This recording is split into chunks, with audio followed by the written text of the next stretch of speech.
Merci pour la fidélité. Nous avons un programme à canal numérique et télévision. Bisika, Inso Bozali ko capté biso Auto Kinshasa pe mokili mobimba via toutes les plateformes numériques.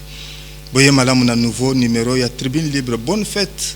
Na basali Inso Kobanda na Baye. Bazali ko Kemba na deux provinces qui sont sous occupation rebelle. Ndenge moko na Baye. Bazali ko Zela Kaka. Ko sepela pona musala oyo bazali ko sala. Ini et solidaire pour la résilience en République démocratique du Congo. Tala thème oyo ezali retenu pona première même édition 2025. Occasion oyo pesamela kina intersyndical national du Congo dont le coordonnateur Guy Koukou Kedila oyo le biete ko bandana sanza oya mitano salaire minimum interprofessionnel garanti SMIC et ko futama avec effet immédiat mpe dès janvier 2026 yangwe kolongwa na $5 ndenge zo futama lelo 14 000 et ko koma na $7 to 21 500 francs par jour ko bandana janvier 2026.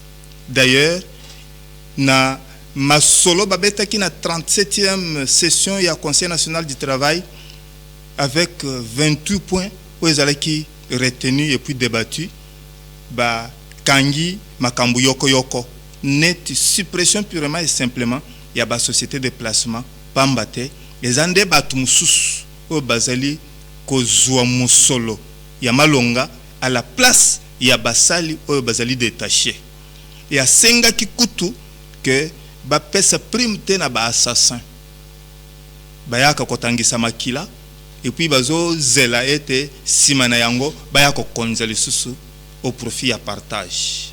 Même ceux qui justifient ya batu ezali na pokoso justice na nzambe iyana mais makambu ya kokundola ezayebele talatina nini to biangi batu yoko yoko toko bandanano na Godefroid Matondo président intersyndical yaba enseignant na mboka na biso Congo mpe secrétaire général na Confédération démocratique du travail CDT. Mbote wayo mbote ndeko François boni na CDT. Oui, na CDT lit na biso zo continuer ya ko trouver solution pour na ba travailleurs dans l'ensemble parce que la CDT est un syndicat interprofessionnel. Donc toujours bunda, toujours continuer lit jusqu'à ce que tu réussir. Donc na minute yo CDT toujours malam.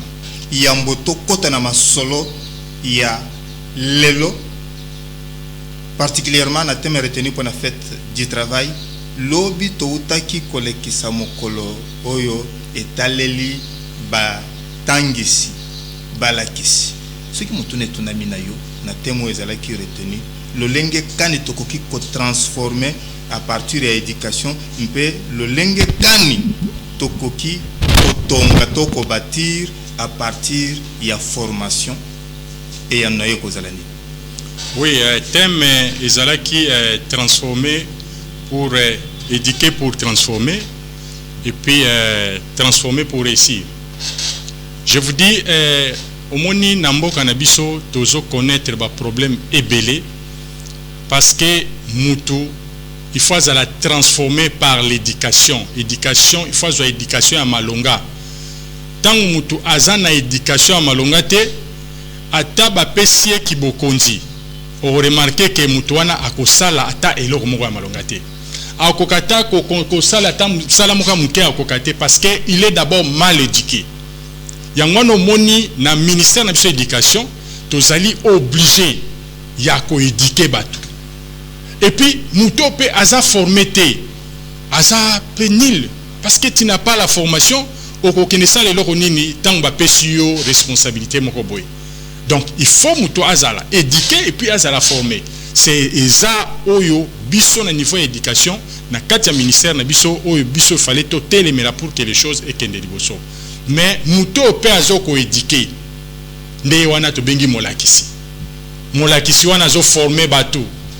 Nde molakisi wana nde bazoko chaye penza na centre te Ce qui va tiaki molaxina tokokai kozala jamais na bateau yo bazwa formation malongate to ozala jamais na bateau pe éducation malonga ezati kotia na centre lingi ko sala nini concrètement kotia na centre ezali ke yende mutu azoya ko transformer. C'est la transformation banda par l'enseignant qui va commencer à transformer.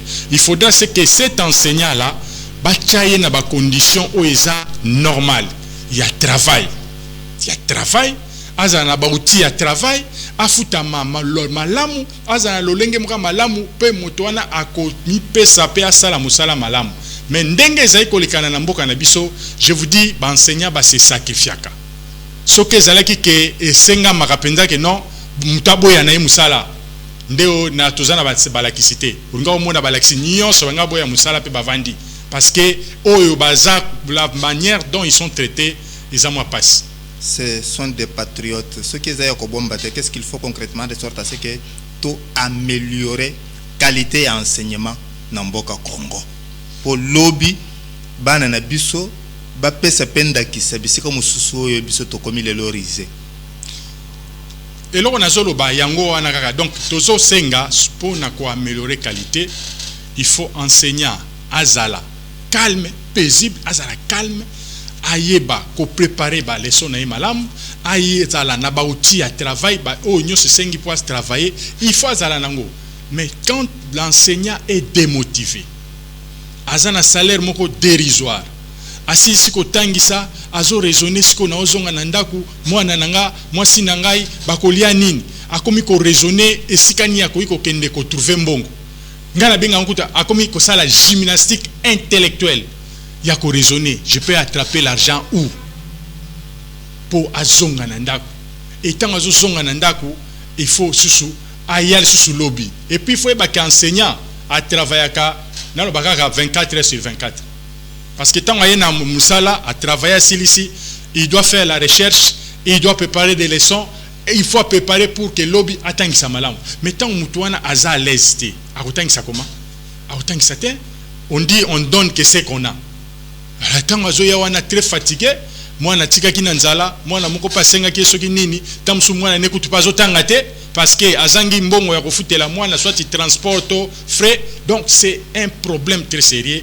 Oh yozo senga ke gouvernement na biso et ça là effort pour que l'enseignant a se retrouver pour tout transformer cette éducation. Et moi makasi uto kotangisa et komi ko gratuite pour l'éducation de base, tout c'est parce que les ali susu ndenge zala kite utokala.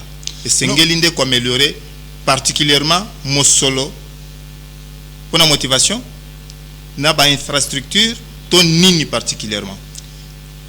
Ezala tango oyo ba parents ba bandaki ko futa ba mbob misolo et que la gratuité zala kite tout ça qui toujours un problème. Problème tout ça qui n'a pas problème ni problème est que ba école est belé ba laxi batangi na ba école moko mais au moins ba école est na Gombe ba parents baza na Gombe bazo futa ba frais moko ebelé et l'enseignant qui enseigne à Gombe azo bénéficier na motivation moko ya makasi par rapport à enseignant azakuna azwami na malweka ou azwami kuna na Kingasani kuna na ba mikondo au moins que enseignant wana azo bénéficier na eloko moko te. Donc passe ezalaki kaka partout et la majorité nde mutu bazalaki na passe par rapport à ba oyo bazaki na ba école même ba oyo bazaki na ba école wana oyo ba parents bazabande ko futa misolo malamu mais ils ne se retrouvaient pas toujours parce que mbongo wana komaki mbongo ba gestionnaire c'est les gestionnaires qui bénéficiaient na makasi na ba frais oyo ba parents bazo futa et en plus de cela l'éducation l'enfant qui devait venir na école ceux qui parents futi mbongo ya névalité a futi ba frété ba bengani. L'enfant peut rester à la maison pendant une semaine. Sur le nombre de 222 jours, au moins pendant 100 jours. Mais il est obligé de passer la classe parce que lorsque les parents viendront régulariser les frais, l'enfant doit passer. On ferme les yeux. Alors que niveau na ba vide wana nde yango zo sala ke lelo ozomona ezo sala soni biso atanke balaxi sala biso soni tam susu omoni ba présenter moi étudiant élève moko boye moi microbe alongi na ye mais les 4 points cardinaux il ne passe pas à les citer. Ils ont ça la passe. Donc gratuité oui, tout ce là qui peut na gratuité ndenge yaki, mais sauf que il fallait que batia ba mesure accompagnement ya gratuité. Un enseignant du primaire oya azokoya atangisi azumi solonaye, il faut azala na prime. Bien que nous on a créé la prime de gratuité, mais prime de gratuité on les a toujours dérisoire. Aujourd'hui c'est 80 000 francs congolais. Ça ne représente rien. Il s'engage babakissa pour que l'enseignant azala à l'aise. Mais l'on est en train de tirer sur les bureaux gestionnaires. Est-ce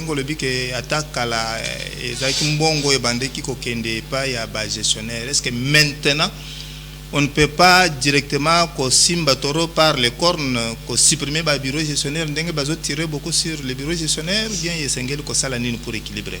Problème eza penza ya ko supprimer ba bureau gestionnaire te. Ba bureau gestionnaire ezali ko accompagner ba lakisi na ba école o esika ba zwami.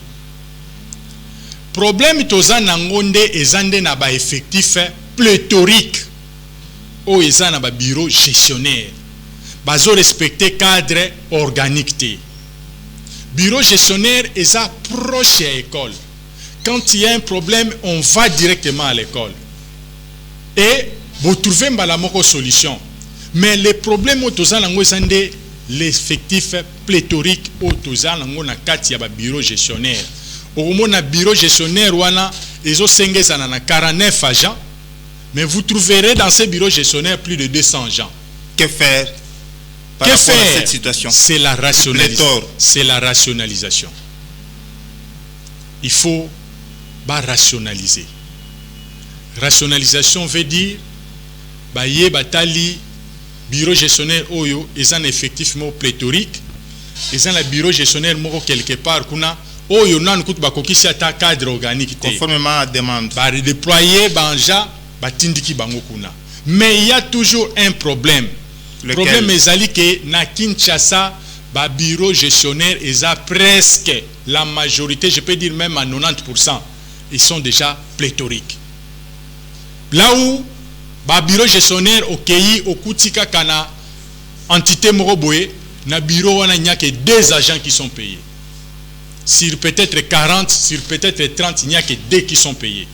Où il faut maintenant déployer effectif monsieur Kendekuna. Ils ont dans la province, dans l'intérieur, il y a pays. Maintenant, quel est cet enseignant qui va accepter à l'Ongwana Kinshasa, un agent, il y a bureau gestionnaire à Kinshasa, batinda un bureau gestionnaire par exemple à Kasongolunda. Vous avez un problème presque aux Anangonde. Mais ce n'est pas le travail de la famille. Pardon? C'est pas le travail de la famille, il est tenu d'exécuter. Exécuter, oui. Na disparité à salaire aux Anangonde. Il y a des zones salariales. Muto azana Kinshasa, omemiye na Kasongolunda. Na Kasongolunda wana tanga zokoma kuna za d'abord dépaysé. Et kuna ke kuta na salaire yassé par rapport aux autres touchés. Donc vous verrez que les gens ne vont pas accepter. Par quoi accepter te wana zo senga sko gouvernement de asa la politique moko de telle sorte que ba province na ba province mutua ou ta province a sepelaka ya na Kinshasa mutua ou ta Kinshasa ou as le baneke nonga na kenanga na province boy mais bateau bazo ko accepter ba kendanga na ba province eza bateau baza promis na grade moko likolo et kakei kuna za ko gérer et là il ne refuse pas directement il accepte il va mais déplacer un agent il y a bureau gestionnaire à Kinshasa otinda na intérieur na éviter ceux qui te reçoivent. Ce problème de non-respect du cadre organique et du pléthore, il y a Batunaba, bureau gestionnaire, et qui trouver solution totée. Parce que complexité, pour expliquer, c'est comme si on risque de continuer à attendre comme on attend le retour du Christ. Oui, au moins, problème, wana, tobandai ko déplorer depuis longtemps. Malheureusement, c'est les politiques. Je pense que Ucholanda, mon oyo coordonnateur intersyndical national, qui a parlé des histoires de politique, tina katia ba gestion ya ba entreprise. Et comme il y a un problème parce qu'il faut prendre dans un parti politique.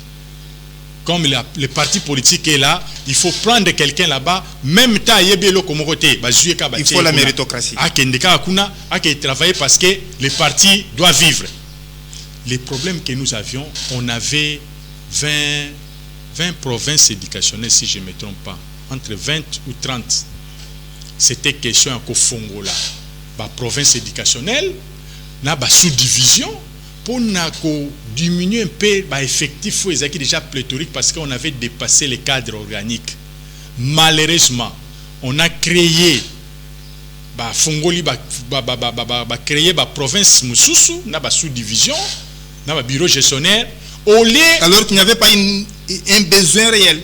Non, il y avait un besoin. Il y avait un besoin. Mais là où ils ont fauché, disons, la province éducationnelle mère, ça va? X. Il faut créer ce qu'on Y. Il faut ce qu'on base sur patrimoine. Il y a X wana, province wana X, ou bien sous-province wana X, kaboli patrimoine. Et les effectifs des agents, kaboli oyo ndambu ke kote oyo. Oyo pe batikali kote oyo. Na mwa biloko pesi kote kuna. Et makambo esili. Mais qu'est-ce qu'ils ont fait? Créer province X, pardon Y, batikika agent nyonso kote oyo.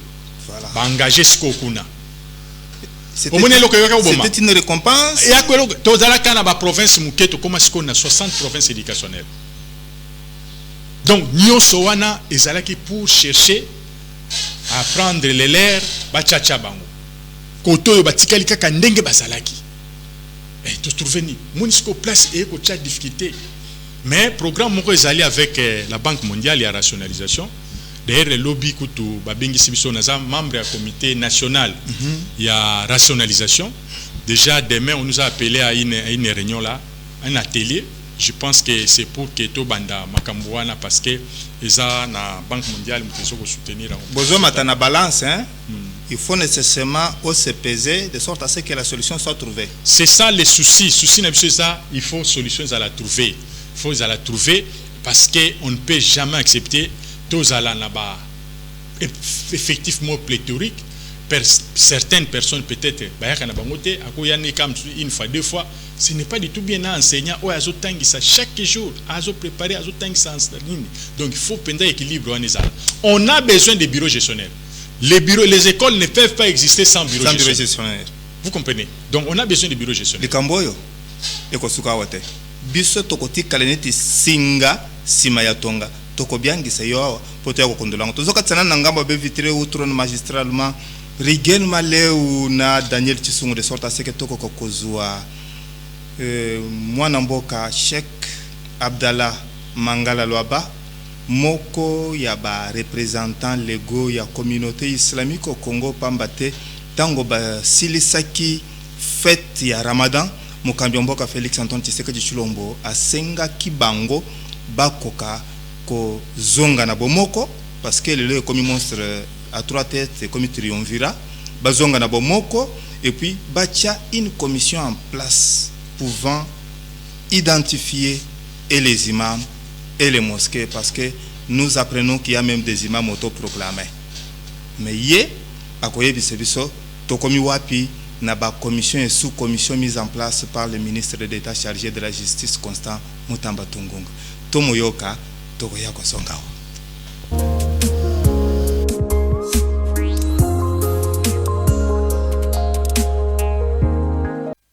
Les problèmes, on les trouve partout.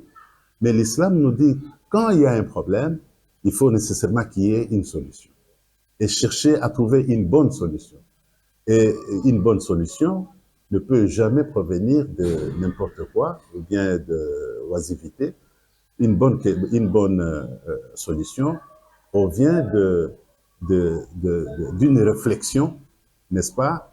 Et cette réflexion doit nécessairement être soutenue par les valeurs, la parole divine, que ce soit le verset du Coran, que ce soit la tradition prophétique, les dires des prophètes, ou bien sa vie.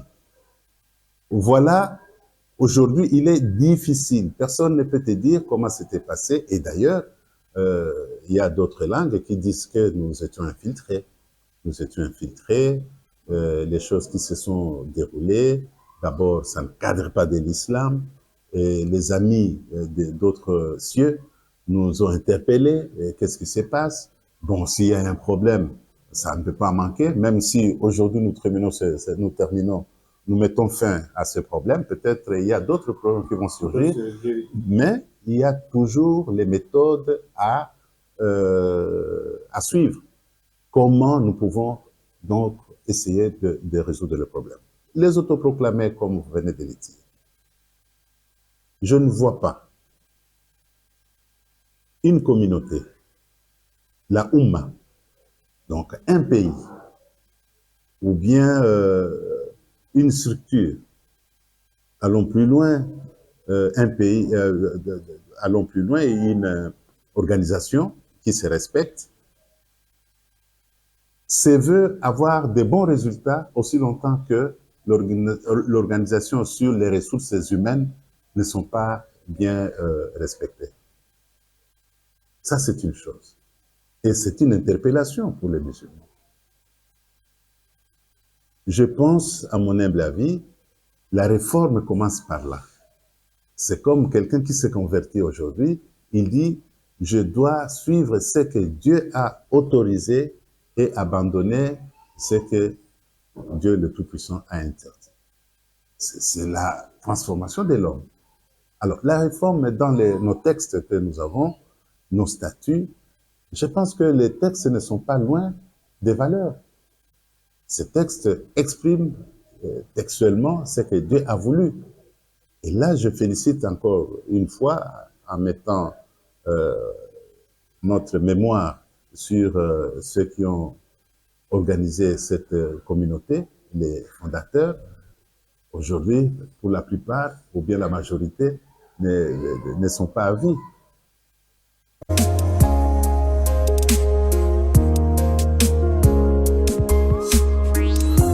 Voilà. Godefroy Matondo, na casquette na yo, il y a président et intersyndical, il y a Balakisi Namboka Congo, secrétaire général, il y a Confédération démocratique du travail. Aux Alaki na Masolo, na Bibo na Venus Village, au mois d'août dernier. Na o etali Mosolo. Ya Balakisi. Po na mingi wolobi, ezalika kalikambu ya mbongo. Qu'est-ce qui est fait concrètement conformément na ba desiderata ya base pona moi ya lelo? Nini tokoyo kokanga? Oui, dans le sens il y a qu'on respecter accord, c'est-à-dire on se retrouve qui na banque gouvernementale na Bibwa na août dernier. Côté Maramba Misolo, il était prévu que Bapé ça ba 600 000. Nous ne disons pas que ça c'est la revendication générale Yasuka. Et ça qui il fallait Bapé ça ba 100 000. 100 000 il fallait payer ça en année 2024. Alors sur les champs, dans même mois en août, bah pesa qui 50 000, bah promettait qui biso que bah pesa 50 000 mususu na bah mois elandaki. Mais jusqu'à présent, toujours na bah 50 000 wanate. Mais à partir déjà semaine oyo, toyoka qui bah ibisi biso, to beng bah dit que non, bah pour foutre on a paye complémentaire. Donc parce qu'ils ont déjà lancé la paye. La paye de Jésus Bandadé, c'est vendredi parce qu'on avait domicilié depuis avant-hier. Donc, on a la paye complémentaire. Donc, biso, tondimi, parce que le gouvernement a lobby, tondimi, to ebisipe balaxi, bazela, total andengeni ni yango ko on a paye complémentaire et à partir du mois de juillet, on a paye normale. Mais ce n'est pas seulement ça et que ce que le gouvernement fait ici et qu'Alkangi Maboko. Non, tous un budget à 2025. Tous à peine en bon, c'est la peine à 4 budget à 2025. Et heureusement, chef de l'État comme Aza visionnaire, peut toujours remercier à outil qu'on lancé les travaux, il y a une nouvelle politique salariale. Où tous la cas, bané na bané. Travaux en a ce que salami, tout comme la politique salariale, et avec la politique salariale, l'enseignant va se retrouver. Donc voilà où tous là, tous en dehors ya mbongo, tous qui na makambo ba statut particulier, tous na makambo ya ko pesa ba enseignant statut à fonction publique, base à la numéro matricule, il y a fonction publique, tout ça déjà signé qui arrêté interministériel. Les travaux sont déjà en cours, déjà les thématiques groupe ils ont travaillé sur ça et je pense que dans mois août il y a mai oyo d'ici les 10 plénière que ça masiko pour auditionner un peu par rapport et tout soumettre un mot pour que babiloko anyoso izalasi Kobandana août 2024 kinomo ya lelo et ça fait déjà 8 mois. Oui. Base zomona comme si bokoma kabangembo to caméléon, c'est-à-dire tango bo se retrouva que pas ya décideur, c'est comme si bo changeaka son de cloche mususu et tango boya que pas base bokoma kapé na son de cloche mususu. Qu'est-ce qui fait que vos revendications ne puissent pas nécessairement trouver satisfaction ndenge bo signaka ba accord? Omoni na mboka na biso toza na problème oyo tobengaka volonté politique. Eza problème ya volonté politique dans ce sens que à tout moment tozo signer ba accord na gouvernement, nous en tant que les responsables tozara na confiance parce que za gouvernement na biso gouvernement ya batu mususu te ya mboka mususu te pe toza ba congolais étant congolais et puis notre gouvernement to lingaka ceux qui to signé na bango to respectaka to dit que non to signé na bango nde ba exécuter. Mais quand vous allez ils vous disent que non attendez parfois ils ne disent rien ndo mona kake mona to bengisi base to bandi ko chauffer to comme loba n'importe quoi. Mais bango nde gouvernement il faut azala responsable na signé na bato likamboyo amoni ke na kokosala ngo na jour wana tende toyokani mais obengi quand même bandeko olobi ke non dossier oyo en tout cas na moi oyo chaki to connaître moi difficulté moko boy ndeti siko problème à guerre yaki awo biso no soto vanda kinya to zotala kaka boy parce que si olingolo ba boy non guerre olobi boy guerre mais nous étions surpris de constater qu'on a doublé les salaires des enseignants, des policiers et des militaires, que nous avons encouragé et nous avons été très contents de cela. Et quand on a doublé, c'est qu'il y avait l'argent. Il y a l'argent. Base, comme si tango bokanga kamunoko. Est-ce que bolia kakanga munoko? Tokanga kamunoko te, tozande bato tolande la makambu. Tozolanda makambu na logique. Parce que ceux qui tolobi tolanda makambu ndenge sengeli, classe ndetanga makate. Na uti ko lobano na bandeliao enseignant se sacrifiaka parce que surtout bito landa pina donc au bando mona ke classe bando tanga maté et ba parents ba mona classe tanga maté parce que bando bando kanga classe ko kanga classe mais étant donné que tous ba congolais biso mo peut tozana bana na biso ba tanga tangu ba to signer na bango to nimela ka bango tozo landela bango tozo tsukuma tozo tuna ce qui va réaliser ça va se réaliser tende sika siko ya kake to komaka siko na position moko ya koluka kokanga masolo. La paye est déjà lancée comme ba futa on a paye complémentaire priorité les sous mususu ezali nini juste après avoir touché votre paye. Tozana ba priorité belé ba nouvelle unité ba NP ezana ba laxi batangi saka tisiko misuba sali 5 ans 10 ans azo futamate azana numéro matricule mususu kuta azana n yaza kuta tana numéro identité c'est cop wana te azo futamate donc bandeko wana iskezo malam to vanda kana bango na ba etelo na biso lelo yo surtout ndeti na primaire lokola gratuité ezali il n'y a plus rien bazwa ke côté donc azo ya penza na frais na ye soka futaka transport futi transport na ye akomi atangisi azongi est-ce que ça penza normal? Isa normalité mutu penda aye akoti atangisi alibimi amoni muninga ne azotangisa tamsukutu ya azotangisa koleka kuti oya futamaka o wana kuna zwa kambongo oya zwa kambongo te c'est quoi c'est pas normal. On va y revenir. Yo Zali secrétaire général de la Confédération démocratique du travail, c'est vrai que CDT et Aizwaki et Bonga, il y a coordination et intersyndicale nationale du Congo. Na poso yo tozali ko banda ekopesa ya bongango na mokambi mosusu en la personne ya Fidèle Kiyangi Matangila. Et ce qui est à Kobombate, comment jugez-vous le bilan et la gestion et pas CDT et quels ont été les vrais obstacles dans le parcours? D'abord, nako lobake syndicat ezolakisa keza école ya démocratie. Na syndicat basakaparaka na pouvoir te. Au fandi lobike yo non. Ce que syndiqué, c'est l'autre, il faut l'autre.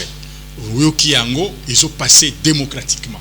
Que non, maintenant, président Gikuku, ou le président CDT, Azaki coordonnateur, il y a intersyndical national, ce n'est pas que Amichaki, c'est Baninga Mutbachaki, et que Bamonike mandat na esili, et comme il faut couper, ça pas Mutumususu, selon la norme de Bayokanaki, à ce qu'on rendre établi, et pas il y a président Kiyangi, ou yazali président ya CC nde akozwa commande koloba ba avancer. Oui, il y a eu des avancées, il y a aussi ba mbilo mususu oyo salamité. Problème na biso awa makambo nyonso soko yoki makambo salamate ezaka problème ya volonté politique. Il y a gouvernement parce que biloko nyonso na biso ezaka na gouvernement. Toujours ça na gouvernement. Il faut gouvernement da salabo, il faut gouvernement salabo. Tant que le gouvernement zo sala yangote. Donc ça, moi pas si, mais quand même on a fait un effort. Bah, ndeko nyonso, ça kaka président qui coucoute, bah syndicat nyonso, où ils ont se retrouvé un intersyndical national, bah lakisi vraiment musala ou basali ya malamu où bah travailler peut bah quoi apprécier. Qu'est-ce qu'il faut parfaire? Bon, et ça kaka que pousser toujours le gouvernement, ndenge ba outil na santé et heureusement pour nous. Yangwana nazoko remercier chef de l'État oh après ça que ba instruction ferme pour la CNT Conseil national du travail et que ba sali ba traiter ba makambu et maintenant on va mettre ça en pratique. C'est là aussi il y a des problèmes. Au ka ba arrêter interministériel, il fallait ba signer au moins les vendus dans sous. Donc c'est de là où maintenant il faut qu'intersyndical national ait poussé pour que babilo ko na nyonso ezala signer et que même SMIC et à l'appliquer. Le SMIG aussi c'est un problème. SMIG malgré et Mati, mais ça la entreprise mususu bakoti kalaka na bango ko appliquer en côté. C'est là où il y a des problèmes. Même taba syndicat zo ganga rien. Or c'est le gouvernement qui doit aller contrôler ces entreprises là pour briser les pesanteurs. Oui. Bangonde momona elo côté et puis omoni mokonzi ya entreprise abimi gang surtout biso na école na ba etelo. Ah, bah, école privée. Ah, comme mécano kutute. Comme mécano kutute pour na école privée parce que d'abord, bani ko signer kutata contrat na balakisité. Likamboyo. Na kutu très sérieux na kolinga kutu na ya poto lobela susu likamboyo ba école privée. Awate. École privée c'est un problème. Kozonga awa poto ya kokundolango. Godefroid Matondo nazo rappelé que c'est le président intersyndical ya balakisi. Na mboka na biso Congo mais secrétaire général ya Confédération démocratique du travail. Toujours Katiana Nangamba vitré de sorte à ce que Toko Kozwa le prof Adalbert Makutu Mangoyaya, conseiller honoraire et chef de l'État chargé des hydrocarbures Pambate, et ça na leçon au Toko Kiko tiré na ba relation avec le pays voisin, beaucoup plus na exploitation pétrolière na zone maritime d'intérêt commun. Azali ko le banandinga français tomoyoka boyote ya kozonga totondi.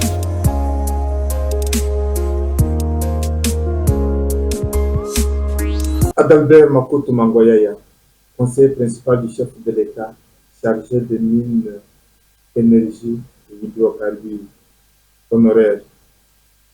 Quel constat avez-vous fait de la gestion de nos relations bilatérales beaucoup plus dans ces dossiers d'exploitation pétrolière dans la zone maritime appelée l'intérêt commun? Alors, ces dossiers, vous savez, nous sommes entrés, il y avait déjà des accords signés entre le gouvernement congolais et le gouvernement angolais. L'accord date de 2007. Bon, quand vous regardez effectivement cet accord-là, bon, il y a effectivement des erreurs, bien. Comme on ne peut plus revenir, parce qu'en ce moment-là, hein, sur le plan international, on avait demandé à ce que chaque pays puisse pouvoir en fait s'organiser pour déterminer effectivement, montrer effectivement sa zone maritime. C'est limite. Oui, c'est limite. C'est ça la zone. Donc, pouvoir donner la zone maritime selon la loi en fait des Montpellier. Bien, si nous n'avons pas respecté ça, bon, c'est ça notre erreur. Maintenant, effectivement... Induit en erreur. Mais ça, je ne saurais rien vous dire. En 2007, qui ont été là, bon, on cite quand même les noms, mais je dis tout simplement que on se contente de ce qui a été signé là, afin d'éviter effectivement peut-être des difficultés avec... Il n'y a qu'un seul pays. Parce que vous prenez à gauche ou à droite, tout dépend de la position que vous prenez. Vous avez le Cabinda, vous avez l'Angola. Cabinda, c'est toujours l'Angola. Ok, on est là au milieu. Notre zone est là. Ok. Et tout est là-dedans. Donc, nous devons nous entendre, effectivement, avec l'Angola pour voir comment nous partager, effectivement, hein, ces richesses-là. Bien, on a eu, effectivement, à discuter avec eux. Hein, nous sommes partis. Et par contre, nous ont proposé aussi autre chose. Pendant qu'on attendait, effectivement, l'exploitation de certains gisements, hein, ils ont eu à nous proposer s'ils pouvaient nous vendre, effectivement, leurs produits aussi. Bon. Et vous avez proposé de quantité? Non, non, non. C'est-à-dire... Non, non, non, pas de montant. Oui, il y avait un montant qui était effectivement proposé en son temps. Bien. Et pendant qu'on était en campagne, exécuté. On m'a appelé, exécuté ou pas, là, c'est au niveau du ministère qui peut peut-être vous donner beaucoup de réponses. Parce qu'on m'a appelé pour dire qu'un accord était en train d'être signé. Il fallait que je sois là pendant que j'étais en pleine campagne. Je dis, bon, ce n'est plus possible d'être là avec vous. Et quand on est revenu, bon, il y a eu aussi des changements au niveau du gouvernement. Bon, beaucoup de choses sont entrées en ligne de compte. Eh bien, pas voilà. Moyen de récupérer les droits congolais? Les droits, les récupérer de quelle manière? Non, c'est se contenter effectivement, en fait, de cet accord qui a été signé, si on peut arriver à le respecter et que ce qui doit revenir aussi à l'État congolais revienne effectivement à l'État congolais. Et pour que l'Angola puisse respecter cela, qu'est-ce qu'il faut? Non, le problème est tout simplement parce qu'ils acceptent. Nous sommes allés là. Ils ont dit voilà, voilà, voilà ce qu'il fallait faire. Hein? Ou voilà, effectivement, la réalité en face. Ok, nous avons tenu compte de tous ces paramètres-là. Voilà. Est-ce qu'il y a des préalables qu'il fallait nécessairement tenir en compte avant de signer, avant de se convenir? Non, l'accord de 2007, même pratiquement, en fait... c'est verrouillé. Oui, c'est un accord qu'il faut respecter. Vous avez signé entre deux pays. C'est ça, en fait. Lorsque vous avez signé un accord, restez dans cet accord-là. Hein? Surtout en ce qui concerne, pas des accords politiques, un accord commercial, un accord, effectivement, d'intérêt commun. Donc...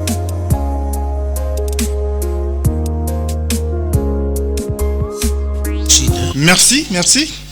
C'est vrai que tu allais cheminer lentement, un peu sûrement. Awa, tu allais continuer avec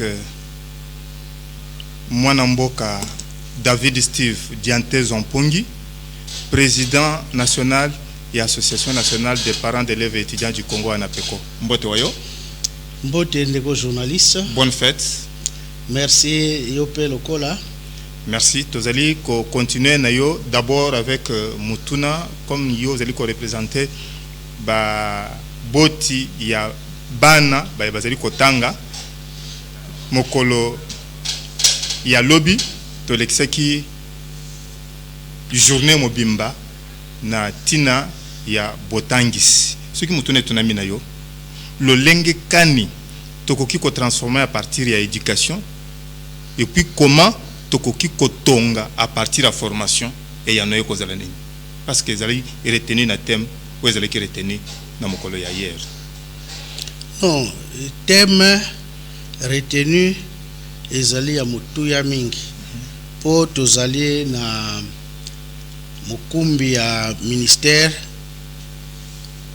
Madame Raissa Malou mwasi ya Bwania ya mayele mingi azana degré ya likolo mpona kokadisa oyo esengeli na mboka na biso tokende liboso kasi mawa kaka po azingami mabe alors nyonso oyo aza kopesa ezaka neti théorie mais en pratique eza pasi po esalema parce que azingami na bato oyo ya mafia bakulu na en cravate bazingami dinga na ye wana nde moyen akende liboso ezali te toza koteya ndenge nyonso mais baza ko étouffer la voix des parents, la voix des partenaires et toloba te. Que faut-il concrètement de sorte à ce que enseignement na mboka ya Congo et bongwana éducation de qualité et monono de sorte à ce que lobby bana oyo bakouta na bitelo ya mboka na biso bazala na mutuya na mboka bapai améliorer l'enseignement na mboka Congo. Que faut-il? Non, enseignement ezali te po bana ya mboka na biso bazwa bwania bandi mama na mboka bapaya te bandi mama na misala na kati ya mboka batonga mboka na biso batonga Congo ya lobi. Voilà. Mais kasi sikoyo tala bato yo bazingi ministre ba groupe ya ba mafieux bango nde baza kosala que ce n'est qu'un rêve, un désir difficile à réaliser à partir ya ba magouille ezali na kati ya ministère ba anti-valeur eza mingi alors que to yokanaki que mbulo yo il faut to combattre les anti-valeurs bongo to tonga oyo ya motuya pour éducation et kende liboso mawa mingi. Quelles sont les antivaleurs que vous avez pu dénicher dans le secrétariat général ou bien les mafias oyo esengeli ezala extirpé? Bon, toko bandanano na structure de base oyo simbaka ministère veut dire administration centrale.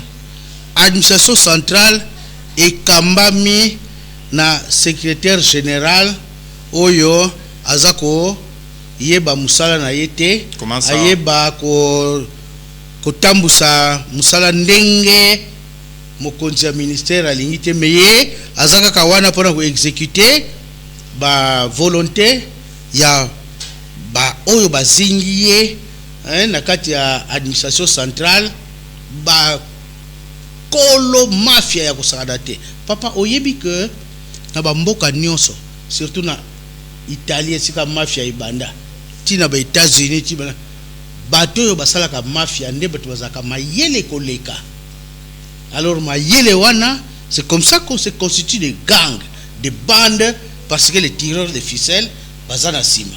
Alors na enseignement national kuna donc il y a un directeur à Simba Penza administration nyonso na se ya makolonae donc muta mayele makasi yene muta bendaka secrétaire général tokende boy tozonga boy tosala boy et sala kaka boy signer ce ministre boy jusqu'à ce que directeur wana asala association de promoteurs des écoles privées association de promoteurs wana akomisa yango azwa ndambo ya clique basala association de parents wana bandeli ya bambanda ya napeko